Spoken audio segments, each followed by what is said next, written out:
So here's the whole thing. Here's the two clickers, A and B, and here's the box with the Raspberry Pi in it.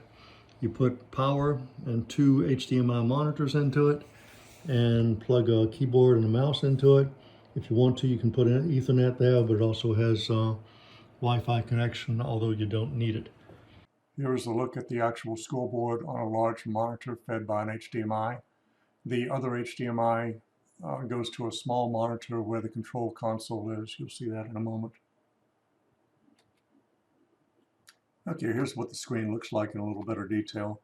It has the names of the two teams. It has a title that can be changed. The score for the set for both teams, the time remaining in the set, any penalty if that's active, shows who the strikers are for both teams, and then a summary of the set scores down here. If I start the game, the timer starts going down. If I pick up the A button that the referees will be carrying and press it, the score goes up on the A team. If I go over here and press the B button, the score will go up on the B team. Now I've got it set right now to run only a 15-second set, just so I can show you what goes on.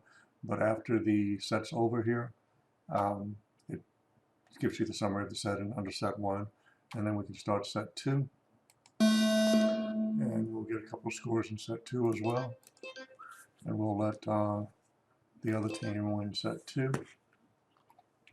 It'll be over in a second. You'll see set 2 shows up, and then finally we'll start set 3. Now the way I'm starting is actually with a control panel that'll be on a separate small monitor. It shows right here. I can start, I can pause. I won't pause the set. You can see it will just sit here and wait until I continue it. Or if I paused it because a penalty has occurred, I can start the penalty timer, and it will run a penalty timer, which can also be paused and continued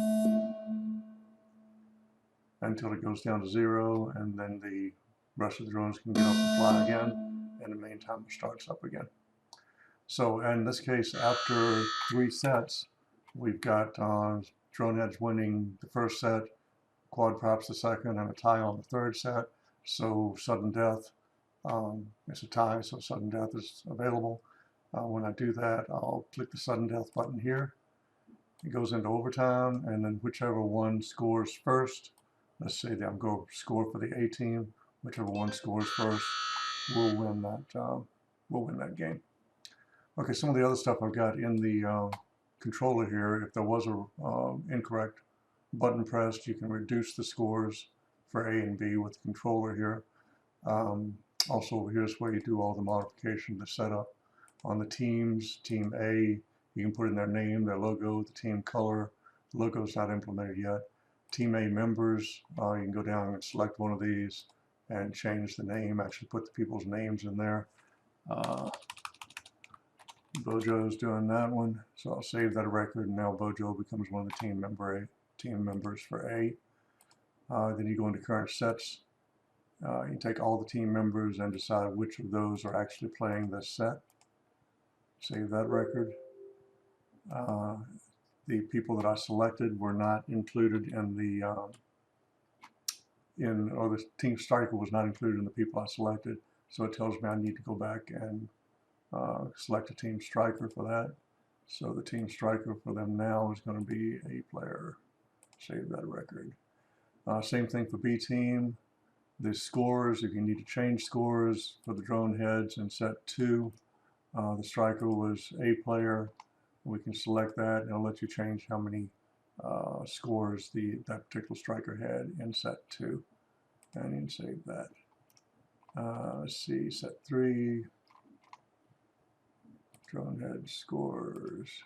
And then the organization I was talking about before, you can come in here, the organization name, which is what I was talking about, US Drone Soccer, and then the organization logo.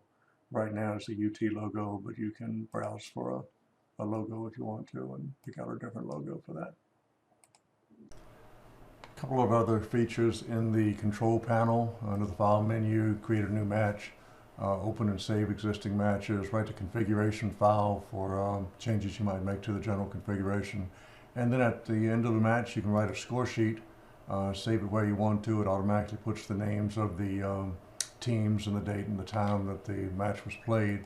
And what that's creating is actually a duplicate of the score sheet that Lena provided to me. Shows all the different players that were playing for the different sets, how many seconds they played, how many goals they made, plays for the captains and coaches to sign, as well as the dates and the times and scorekeepers such as that. So that's kind of the looks of it. Was hoping you give me some feedback if I'm missing anything. I still have a couple of bugs, a couple more things to flesh out, but seems to be working pretty well so far. Let me know what you think.